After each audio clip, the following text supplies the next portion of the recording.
We're looking at the U.S. financial scene today, May 6th, 2025, and things feel pretty tense. Lots of shifting policies. Definitely a lot going on. High tension is a good way to put it. So instead of drowning in headlines, we're going to focus. We picked 5 key news stories from today. Right. And the plan is to really dig into what they mean for you. Whether you're an investor, small business owner. Or just managing your household budget. Everyone's affected somehow. Exactly. We want to cut through that noise and find the real signals. These stories aren't really separate. They connect. Okay, so here's what's on the docket. First, the U.S. stock market's falling because of China trade worries. Then Paul Tudor Jones warning about more market lows ahead. Also, that sudden panic over proposed tariffs on foreign films. Bit of a curveball there. And the Federal Reserve expected to keep interest rates steady for now.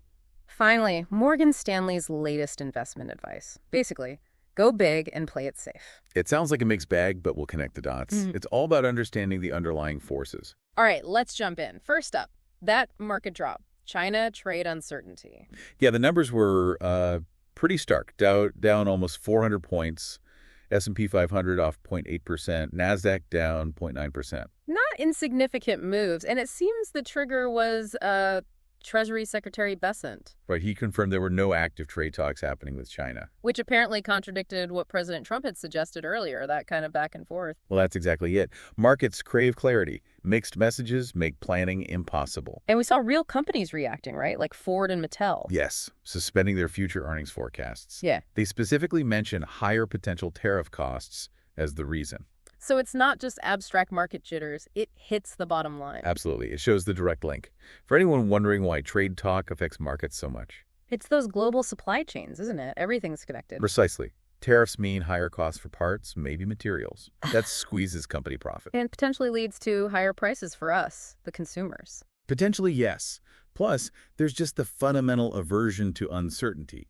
Businesses, investors, they need some predictability. If you don't know the rules of the game next month, how do you invest or hire? You hesitate. You pull back. It's like trying to drive in thick fog. Caution takes over. So what's the key takeaway for listeners on this one?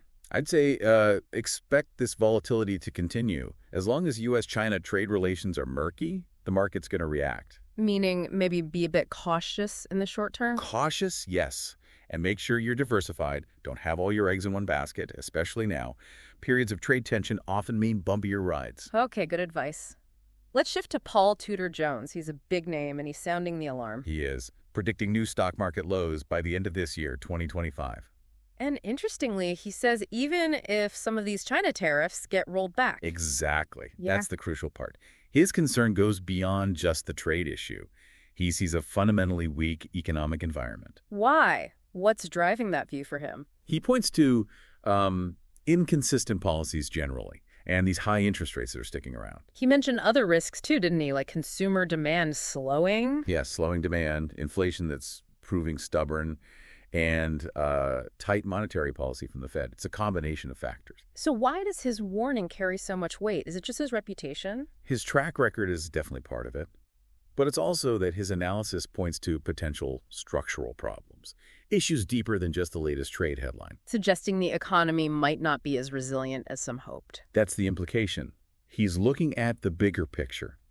The Fed being hesitant to cut rates, rising government debt. And geopolitical instability too, I think. Yes, that's on his list as well. It's a whole landscape of risks he's evaluating. So the takeaway here isn't just about trade tariffs. Not at all. The takeaway is that there are multiple economic headwinds. Even if one improves, like trade, these other factors, the debt, the rates, global tensions could still weigh on the market. Risk is multifaceted. Right, it's never just one thing. Okay, now for something, well, unexpected. Proposed tariffs on foreign films. 100%. Yeah, that one came out of left field. President Trump floated the idea, and it caused immediate ripples. Panic might not be too strong a word in the entertainment industry. You saw stocks react instantly, right? Netflix, IMAX. Dropped sharply.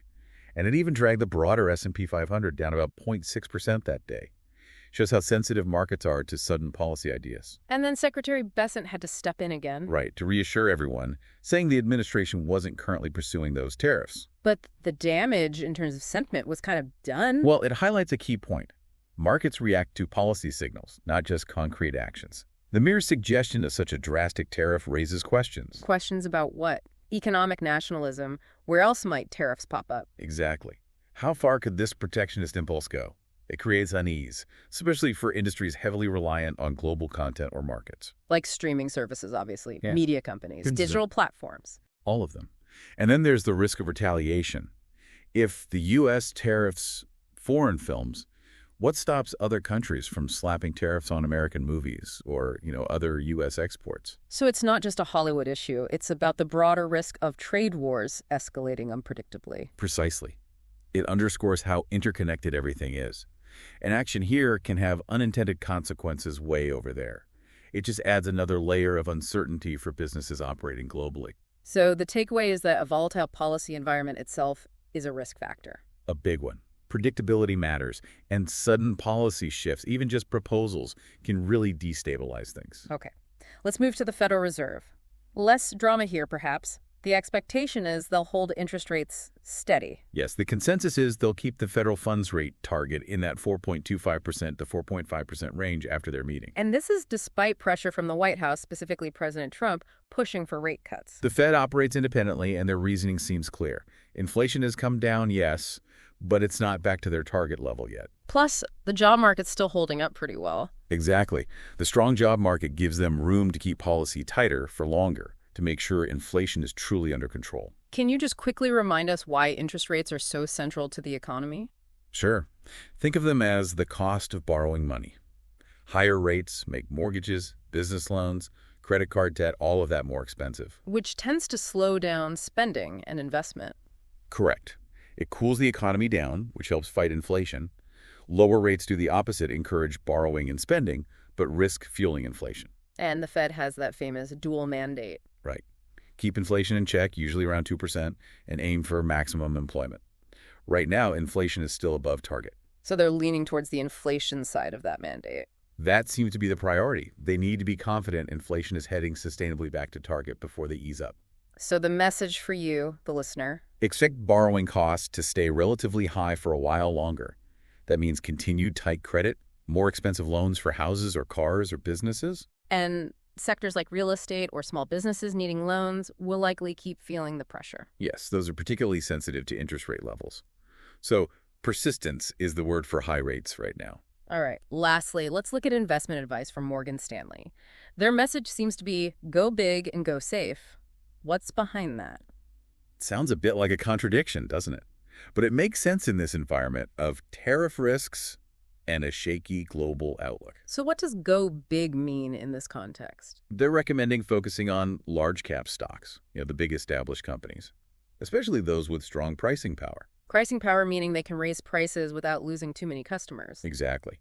Companies with strong brands, maybe essential products or services that can pass on increased costs, like potential tariff costs, and protect their profit margins. And the go safe part, they mention shifting sector focus. Yes.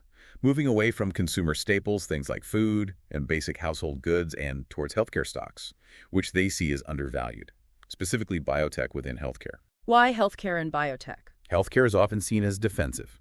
People need healthcare regardless of the economy. And Morgan Stanley seems to believe that sector, particularly biotech, is currently priced attractively compared to its potential. And they also stressed strong balance sheets. Absolutely. Prioritize companies with solid financials, manageable debt, consistent earnings, companies that look resilient. So the overall idea is, in uncertain times, don't gamble on speculative trends, stick with quality. That's the core message. Large, financially healthy companies in essential or currently undervalued sectors. It's about finding stability and resilience when the broader picture is unclear. Okay, so we've covered these 5 stories. Stock market jitters, Paul Tudor Jones's warning, the film tariff scare, steady Fed rates, and this big and safe investment advice. How do they all tie together? You can see the connecting threads, right? Unstable trade policy is creating volatility. High interest rates are a persistent reality, likely staying for a while. Mixed messages on policy erode confidence. Definitely. And all of this pushes the investment environment towards caution, towards favoring stability over maybe chasing high growth. It impacts your money, your job prospects, your whole financial future. So, given all this, what are some actionable steps for our listeners? What should you be thinking about? Well, first, Stay informed, but don't get lost in the weeds. Understand the big picture, how rates, inflation, trade policies interact. That context is key. Don't just react to every headline. Exactly. Second, be cautious with debt. With interest rates high, focus on paying down variable rate debt if you have it, and building up an emergency fund is more important than ever. Makes sense. What about investments? Review what you hold. Really look at the health of those companies. Are they profitable? How much debt do they have? How exposed are they to tariffs or a global slowdown? So quality becomes even more important than just diversification. Quality, alongside diversification, I'd say. Don't put all your eggs in one basket, but make sure the baskets you choose are sturdy. And for long-term investors, maybe look for opportunities in those stable sectors we mentioned, healthcare, perhaps some large-cap industrials. So bottom line is, the economy in 2025 has a lot of cross-currents. Prediction is tough. Very tough. But preparation isn't. Understanding these forces helps you make smarter financial decisions. It gives you more control. More confidence, hopefully, even when things feel uncertain. Absolutely. And, thinking longer term, it's interesting to consider how these pressures, tariffs, uncertainty, might actually push businesses towards innovation, maybe finding new efficiencies or even rethinking supply chains closer to home. But that's a whole other conversation, perhaps. Food for thought. That brings us to the end of this deep dive. Thanks for joining us.